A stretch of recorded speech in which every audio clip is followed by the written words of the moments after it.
friends, how are you guys today? I hope you guys are all having an amazing day so far. If you are not having an amazing day, I really hope that your day gets better from here on out. It looks like the trial is going pretty good, so maybe that will make you smile today if you're having a bad day. I don't know. What I wanted to talk about was, at first when I was covering this trial, I thought it would be a good idea to just cover it week by week. So like week 1, week 2, week 3, like at the end of each week. But what I realized in doing that was a lot of people said that that was a good idea, you know, and they could just get a whole week. But what I realized after doing that was, by the time we got through the whole week and I filmed it, edited it, put it out, it was like the day before or even Monday of the next week, and everybody had already went through the entire week. So even though it might be like a good idea in theory to like give you everything that happened in the trial for the whole week all in one video, it's not really that plausible because everybody wants to know what's going on day to day. So even though like the updates each day are like 2 hours long, people are still watching it because they want to know what's going on. They don't want to wait until the next Monday to find out what happened the week before. So it sounded good, but it wasn't really a good idea. So I went through, I'll do one more video for the week 3. I mean, I did the whole thing, so I'll put out week 3, but from now on I'll try my best to get one out every day to keep you guys up to date on the trial. So we are going to start off with today's video, which was today's Monday, so that is day 12 of the trial. We are in week 4, so this is week 4, day 1, which is technically day 12 of the trial, but it's the first day of week 4. Now, this is a 6-week trial. I thought, because of what the judge said at the very beginning, she said that it was going to be equal time for both sides. So 3 weeks for Johnny's side, 3 weeks for Amber's side. And she said that if you go past the time limit you're given, then that's just too bad, because it was going to be 6-week trial, no more. Well, we're on week 4 now, and we're still on Johnny's side, so I'm not quite sure how that's going to be, or if maybe Amber just doesn't have that many witnesses. I'm not sure. So I don't know if we're going to finish out completely this week, week 4, with all Johnny still, or if, you know, we're just going to go a few more days or just another day with Johnny and then Amber's going to start. I'm really not sure now. I was so sure when she said half and half that it'd be 3 weeks and 3 weeks, but we're still on Johnny and we're into week 4 now. So we're going to go ahead and just go through day 12. Day 12 was a pretty interesting day. He had 2 expert witnesses, Amber's nurse. So it was a pretty interesting day with the experts and everything. So let's go ahead and go through day 12. I'm going to go through it. I'll give you guys all the highlight points. I'm not going to, this particular video, I'm not going to like put a bunch of clips in and talk a whole lot. I wanted to just keep it short and sweet for you guys if I'm going to do each day, but I'm going to do my best to get everything in there that you guys would be interested in or be the highlights. So I'm just going to do my best for you guys. So why don't you guys sit back, grab a drink, grab a snack, and let's get right into day 12.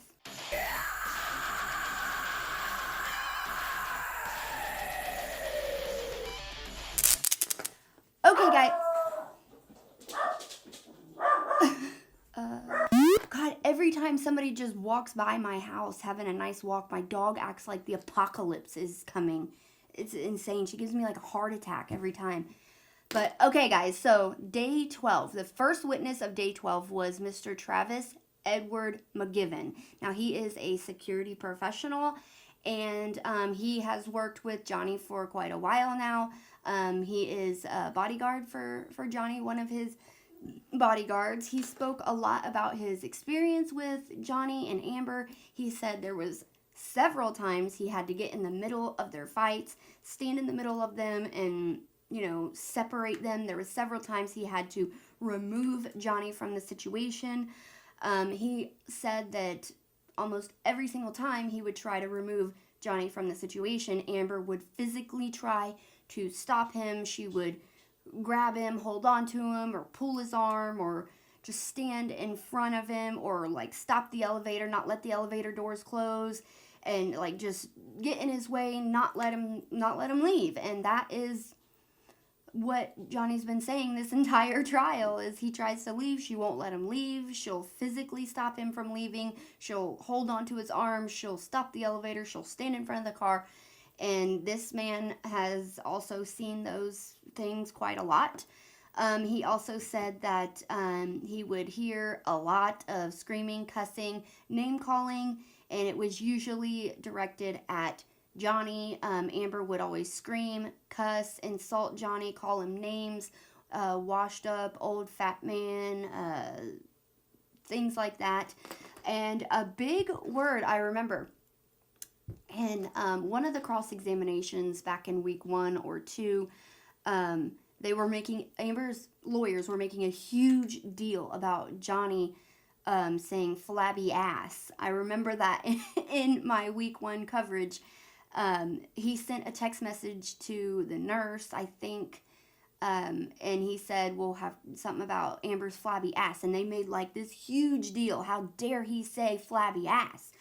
And there was also a text where he called Amber a cunt, and that was like a humongous deal, and they made a huge deal about him calling her a cunt. How dare he call Amber a cunt? Well, this bodyguard said that he actually would hear Amber calling Johnny a cunt as well. So, I mean, she would also call him a cunt, so like it really... I guess it doesn't hold much weight of Johnny calling her a cunt if she's also calling him a cunt. So, like, I don't know. I feel like I'm definitely going to get in trouble. Cunt, cunt, cunt. Okay. Okay. He said one fight actually broke out. He was trying to stand in the middle. He was trying to get Johnny out of the situation, and Amber actually punched Johnny in the face. He said that Johnny, his reaction was like, whoa, what just happened? He didn't really realize, and it wasn't like heated and she was swinging, like she just punched him out of nowhere when he was trying to leave. So he was kind of like, whoa, what happened? But he said that he did not react. He didn't physically react. He said he's never seen Johnny physically react to Amber ever. So Amber punched Johnny in the face. I don't know if it was this exact fight, but it was either this fight or another one. After the fight, Amber went up to penthouse 3 with her friends, because her friends lived there, I think, and Johnny went to their penthouse, which was penthouse 5, or maybe it's vice versa, I don't know. But Johnny went into Amber's closet, and he said, quote, rearranged her closet for her. So, like, he threw down a bunch of clothes racks. He actually threw one of them down the stairs. He was pretty upset, clearly having a bad time, I think Johnny called it. But he was upset. He was pretty pissed off at what Amber did. And of course, instead of reacting to her, physically harming her or doing anything to her, he went and just threw her clothes on the floor. I guess Amber's lawyers can make a catastrophe out of that and act like it was just horrifying to Amber that he threw her clothes on the floor. But again, he didn't touch her. She did touch him. So Amber's lawyers did their cross-examination of this witness. And on cross, of course, they started out with how they do on every witness almost. They asked him how much he gets paid, how much Johnny Depp pays him. They said that how he considers Johnny Depp his biggest clients, and he said no. Basically trying to say that, oh, he'll do anything for Johnny Depp. He's being paid for this and whatever. They asked him, they said, well, isn't it true that Johnny had a wrap? Because he did say that Johnny had his hand wrapped up from when he lost his finger. And they said, do you remember if it was a hard cast or a soft cast? And he said, no, I don't. And Amber's lawyer said, well, it could have been a hard cast then, right? And he said, yeah, I suppose. And then he said, well, isn't it true that Johnny actually pushed Whitney and tried to hit her with his hard cast and tried to throw Whitney down the steps, and that is why Amber punched him in the face? And he said, no, that is not correct. And he said, like, he tried to, because remember, Amber's story is that Johnny tried to push Whitney down the stairs, and Amber, that's the only time she ever hit Johnny, and that's because she was in fear for her sister's life, and she was trying to save her sister's life from being thrown down a flight of stairs. That was her story. She's sticking to it, and this guy was apparently there. So they were like, well, isn't it true that Johnny tried to throw Whitney down the stairs? And he was like, no, that is not correct. If it was me, I would have put more emphasis on that. Like, I probably would have even laughed, like, that is not what happened at all. But he just said, no, that is not correct. So I know that Amber is going to call her sister to the stand, and she is going to tell the story, and Whitney is going to say that Johnny tried to throw her down the stairs or push her down the stairs, and that's why Amber hit him. But in reality, if you have heard the story, especially from Jennifer Howe, who is Whitney's chosen sister, she said that Whitney came and stayed at her house that night, and Whitney told her that Amber is the one who tried to push her down the stairs, and Amber is the one who almost pushed her down the stairs, and Johnny is actually the one who tried to stop it and save her, pretty much. So yeah, but I guess Amber made her sister lie about that, is what my opinion, I'm saying. That's why it was really important to me when the other witnesses earlier on said that Amber's sister was like the abused dog, and she basically, Amber was always bossing her around and like kicking the dog type of thing. And it's also really important that, my opinion is, Whitney will do anything for her sister Amber, and Amber has always treated Whitney badly, so Whitney will do anything to make Amber happy.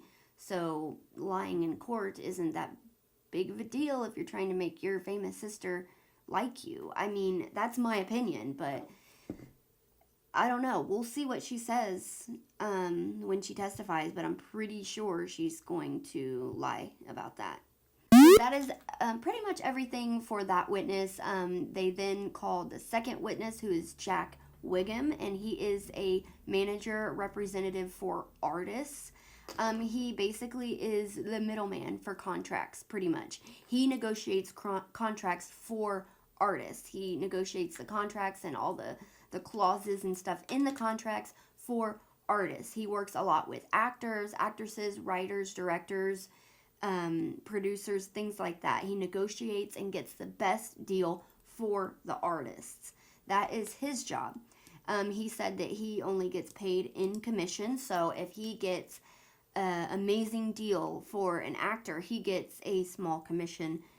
Probably not small, but he gets a percentage of what the artist gets. He said Johnny was such a nice human being. He said he was very, very humble.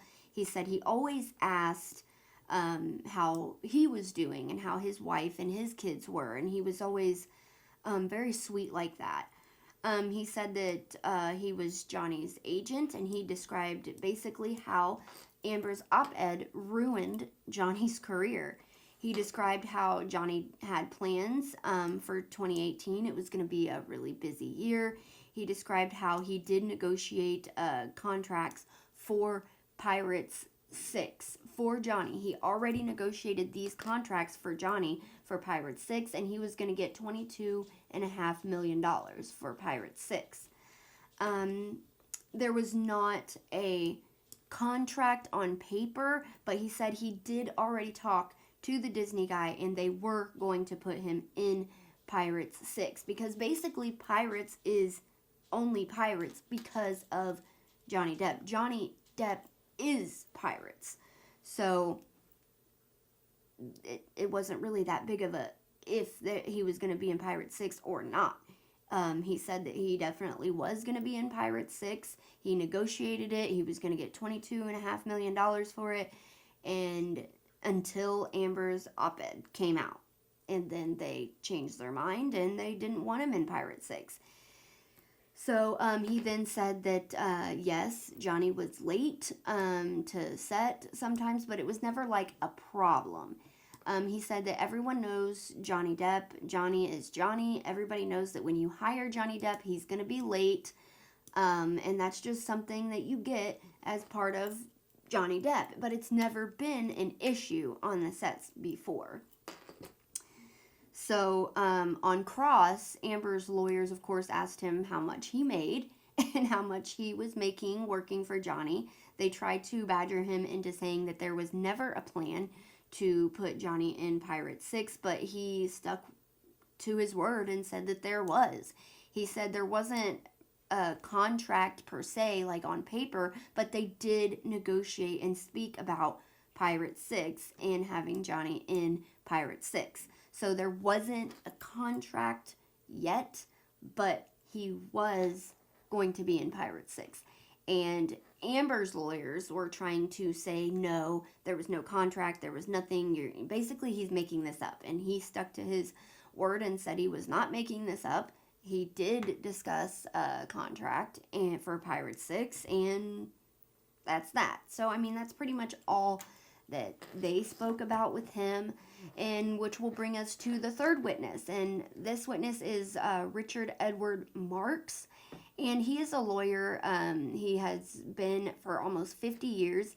He was offered as an expert witness. He represents writers and producers, actors. He's basically a deal guy also. He's worked in Hollywood for over 50 years. He knows the ins and outs of Hollywood. He's a lawyer, so he is offered as an expert witness. He's the first expert witness that's been offered on Johnny's side so far. He literally talked about Johnny's, he literally talked about his own career for about like over half an hour. Like, he talked about his education, he talked about his career, he talked a lot about different projects that he worked on. Like, he talked for a while, but when you think about it, he's offered as an expert witness, so he has to talk about all of his expertise and where he got his expertise from. But after he, went through everything, it was pretty interesting. It was actually pretty interesting. I learned quite a bit, actually, about deals in Hollywood and things like that. And, he talked about Sylvester Stallone, and when Sylvester Stallone wrote Rocky, I think a lot of us have heard the story. He actually wrote the Rocky movie. Everybody wanted it, but they wanted to just buy it and put an actor in for Rocky, but he refused to sell it unless they let him play Rocky. So nobody wanted to, and everybody was mad about it, and finally, he got a small, very, very small budget. He didn't even have a dressing room, but they made Rocky, and it blew up, and this guy, made that happen for him, and he also was able to make up for such a low budget and having no perks for Rocky 1. He made up for that in Rocky 2, 3, 4 for Sylvester Stallone, and made sure he got great deals on the next Rocky movies. He went through how Amber and her allegations pretty much damaged Johnny Depp's career. He went through how people in Hollywood think it is a business. You don't want somebody with a bad reputation in your films because your job is to put bodies in the seats, money in the box office, and if you have a actor who isn't well liked, or he's negatively portrayed with a bad reputation, you're not gonna get money and enough bodies in the seats and all that stuff. So he went through how people in Hollywood think. He did say that Hollywood puts up with tardiness, they put up with drugs and alcohol and women, but because of the Me Too movement, they will not put up with abuse allegations. He actually talked about the Me Too movement a lot. He went through it. He went through how society was before the Me Too movement and how it is now. He talked about how before the Me Too movement, women were not really given the benefit of the doubt as victims. And since the Me Too movement, women are really given a huge benefit of the doubt as victims, and that's something they didn't have before the Me Too movement. So basically, after the Me Too movement, any woman can make any allegations at all, and she can have no proof, no nothing, and everybody will just take her word for it. And that is something that the Me Too movement has done, which is good and bad.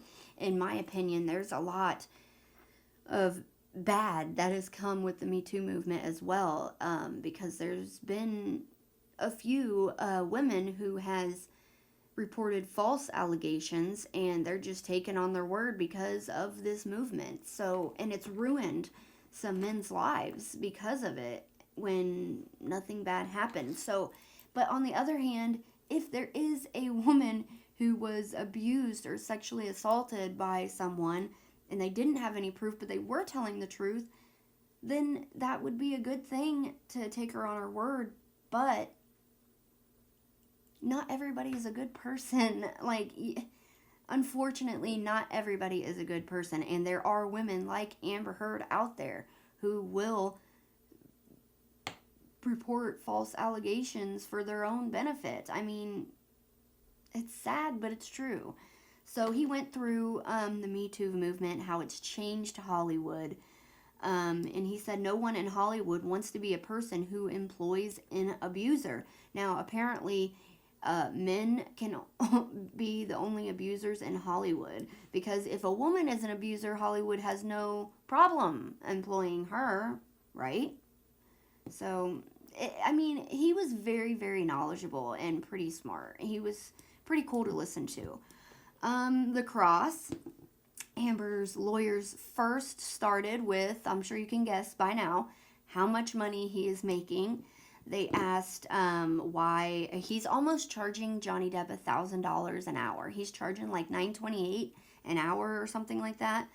And Amber's lawyers like asked him how much he's charging, why he's charging so much. They're like, you've never charged that much before. And he said that he has charged around that much before. He has. He doesn't have his business records right now, but he's charged that much before. So they were just, of course, trying to make it about money, like they do every one of Johnny's witnesses. Then he went through literally a dozen or more random articles from random like Joe Blows around the corner that are just talking shit about Johnny Depp. So he went through, Amber's lawyer went through like over a dozen articles and headlines of negative things about Johnny Depp, and these articles were ridiculous. And this expert, he was like, okay, who wrote that article? And Amber's lawyer's like, moviemagic.com or insidethemoviemagic.com or something. And the guy, you could tell he was trying not to laugh. He was like, okay. So random rags can write whatever trash they want to about anybody, but that's never hurt in a celebrity's career, really. But Amber's op-ed is like an eyewitness account. It's from the victim. It's her personal story. It's very impactful, and she's literally calling out Hollywood, saying, hey, Hollywood, I was abused by one of your top men, and you did nothing about it, so I'm calling you out. And that's exactly what she did. That's why her op-ed was so impactful, and he explained that. But, of course, Amber's lawyers just kept going through stupid articles from before the op-ed saying Johnny's washed up, or he was drunk in public, or things like that. But yeah, but honestly, in doing that, to me, he proved that the op-ed is what ruined Johnny's career, because yeah, those articles came out all through Johnny's career and they never hurt his career, did they? But the op-ed came out and he hasn't had work since. I think he accidentally proved Johnny's point. It wasn't very smart on his part, in my opinion.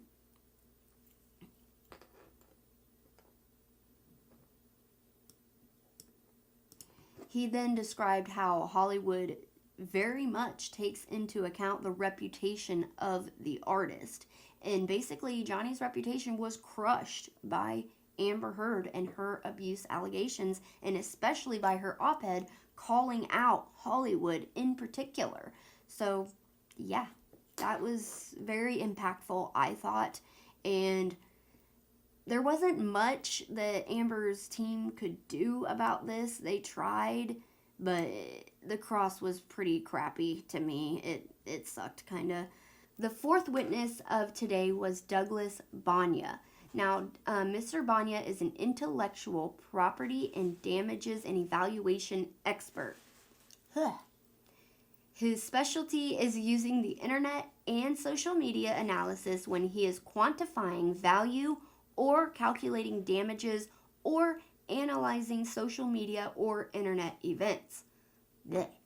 That is a mouthful, and it took me like 8 times to say that right. He works at Nevium, that is his own company. He is an expert witness as well, and he basically was able to go into Google Trends and search volume during various times of JD's career, and look at Johnny Depp's Q scores as well. So he also used historic search results as well in his analysis. So he was basically able to go into the past, so to speak, and see how Johnny was ranking and being talked about, and how he was ranking on searches and everything like that before Amber's allegations versus after her allegations, and then he looked again after Amber's op-ed as well. The results of his analysis showed that prior to Amber's abuse allegations, Johnny was not portrayed in a negative light, in a negative way, really at all. I mean, yeah, there was random rags writing crap about him, and I'm sure you can say that about any celebrity out there, but it wasn't negative. He wasn't like portrayed in a negative light. It was mostly, the search results were mostly about Johnny's career, Johnny as a person, his personal life, how many kids he has, wife, and his interests as a person, things like that. After the abuse allegations, the results turned incredibly negative, and it was mostly about the abuse allegations, and people were also Googling a lot about his drinking and drug use as well. And after Amber's op-ed, of course, the results were way worse even from that. So it got worse again as well. So his analysis showed this, and he also made like a graph as well for the jury to look at as well. So the cross-examination, Amber's lawyers just constantly asked about these ridiculous articles, same as with the other expert witness. Amber's lawyer just asked about tons and tons of articles about Johnny being late or being drunk in public or on drugs. Like basically the same thing he did with the last expert witness, he did with Mr. Bonia as well.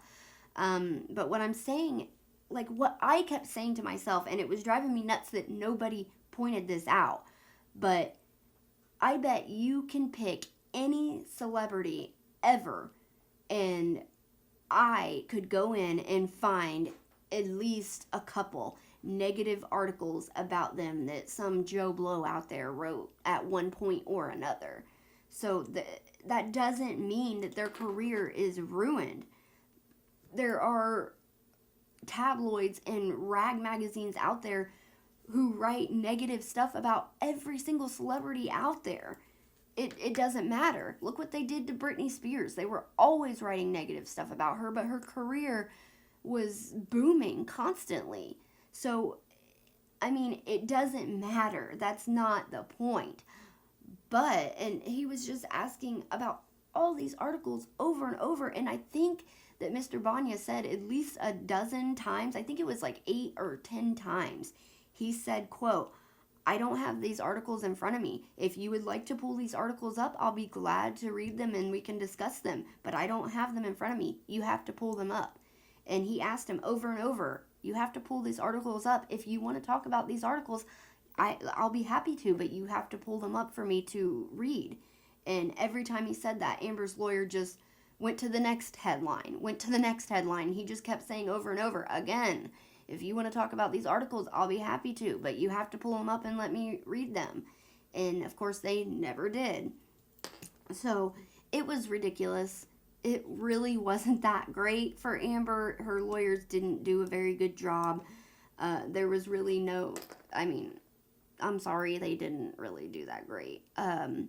It really looked like it was a hard-hitting day for Amber. Her lawyers kind of sucked at the cross, and like I said, the only thing that did to me was prove that his career was fine with all those negative reviews or articles, and then all of a sudden, after the op-ed, he had no career. So that just proved Johnny's point, really. Moving on, the fifth and final witness of today was Erin Velati, previously known as Erin Borum. Borum was her maiden name. She was Amber's nurse. She also worked with Dr. Kipper. Remember when we went through Dr. Kipper's testimony, he said on the second day of his testimony that Amber was a patient. She became a patient as well, and he assigned her a nurse. Well, this is Amber's nurse. So Amber's counsel did the questioning first. I'm not quite sure why, because Johnny, it was Johnny's witness, so I'm not sure why they did the questioning first, but she said, Erin said that Amber disclosed to her that she had issues of bipolar disorder, ADHD, addictions to liquor and cocaine. Amber has fits of extreme anger and rage, increased anxiety, insecurity, and jealousy issues when Johnny would go to work. I think it was really very eye-opening for the jury that this nurse said that Amber disclosed to her that she was addicted to cocaine and liquor, because isn't that the same thing that Johnny was addicted to? She said he was alcoholic and addicted to cocaine. Okay. Well, Amber's lawyers made this humongous deal about how Johnny has cocaine and alcohol issues. But this nurse is Amber's nurse, and she's an addiction specialist, and she says Amber told her she has an addiction to cocaine and alcohol as well. So that was pretty eye-opening as well. She said she was hired to assist Amber with anxiety and her emotional issues to help calm her down, so in turn it will help her relationship with Johnny Depp. So she was basically hired to help Amber with her emotional issues, and therefore it would help their relationship, which tells me that her emotional issues is what's causing a big problem in her relationship with Johnny Depp. If they hired a nurse to help her deal with those emotional issues. So, that was, again, eye-opening. She said Amber was often surrounded by friends and always supported and always in a safe place. They asked if Johnny was friends with Marilyn Manson, and she said, yes, I believe so. And then he just moved on to different questions. So I'm like, what is the relevance of that? but okay. She said once she delivered meds, she said once she delivered meds to Amber's home, Amber came to the door. She was all disheveled, and she said Johnny had pulled out clumps of her hair. Erin said that she looked and inspected Amber's scalp and saw nothing. That was in her notes, because they were reading her notes from that time. And she said client came to the door, was disheveled, claimed, Johnny ripped out clumps of her hair. She inspected her scalp and saw nothing. So that was a big hard hitter for Amber as well. Amber also sent this nurse several pictures of her face with redness, swelling, bruises, whatever on it. It's the same pictures that we have all seen that have been all over the internet of Amber's face and redness and bruises, whatever. So she sent this woman several pictures of her face, and she said, yes, that's Amber, and, but she never thought that Amber sent her these pictures and told her that Johnny hit her or whatever, but this nurse said that she never believed that Amber was being abused by Johnny Depp, and she never reported the abuse because she didn't believe that Amber was in harm's way at all. They ended today with Amber's lawyers doing the questioning for Nurse Erin, and tomorrow Johnny's lawyers will finish her questioning, and then they'll move on. So that is everything that happened today in court. I just wanted to give you a quick rundown of everything, and I'll try to do these videos every day. I'll try to get them out to you guys every day. So it's just a quick rundown. We're not going to be like talking for 2 hours about what happened in court, but I just want to, quickly go through the highlights of each testimony and give those to you guys. So that is what happened today on day 12 of the defamation trial, and I hope this might be a better way to get you guys the information faster and not so late. So like if I was to wait until the weekend to give you all of this, you would have already probably looked it up yourself. So that probably wasn't the best idea. So I'm gonna just give you a short video every day of what exactly happened in court. So let me know what you guys think of this video and delivering the information to you guys this way. Let me know if you think it's a better idea or what you think. That is everything for today, you guys. So I really hope that you like this video. If you like this video, please give it a thumbs up.